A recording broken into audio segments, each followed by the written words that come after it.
வாங்க நம்ம Kerala style விழுஞ்சம் chicken எப்படி செய்யுதுன்னு பார்க்கலாம். மஞ்சத்தூள் போட்டு கீறி வச்ச சிக்கன் 2 கிலோ. இப்ப மஞ்சத்தூள் 5 கிராம், மிளகாய்த்தூள் 20 கிராம், அடுத்து மல்லித்தூள் 20 கிராம், ஜீரகத்தூள் 20 கிராம், கரம் மசாலா 20 கிராம் சேர்த்துக்கலாம்.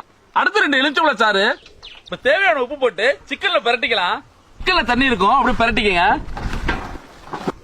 இந்த நேரத்துல 10 வரமிளகா, 15 கிராம் முழு மிளகு இதுகளை போட்டு உரல்ல இடிச்சுக்கலாம். இப்ப இந்த சிக்கன்ல போட்டு ஒரு பிரட்டிக்கலாம். அவ்வளவுதான், சிக்கன் ஒரு 1/2 மணி நேரம் ஊறட்டும்.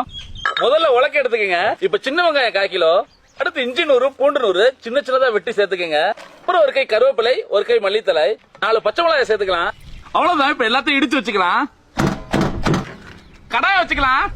தேங்காய் எண்ணெய் 1 லிட்டர். இந்த சிக்கனை போட்டு நல்லா பொரிச்சு எடுத்துக்கலாம். நல்லா பொரியட்டும்.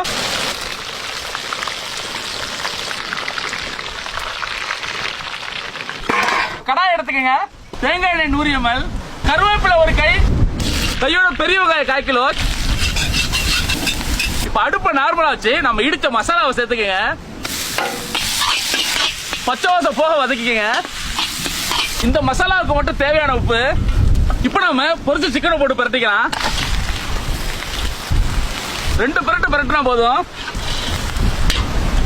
அவ்வளவுதான், விழுஞ்சம் சிக்கன் ரெடி.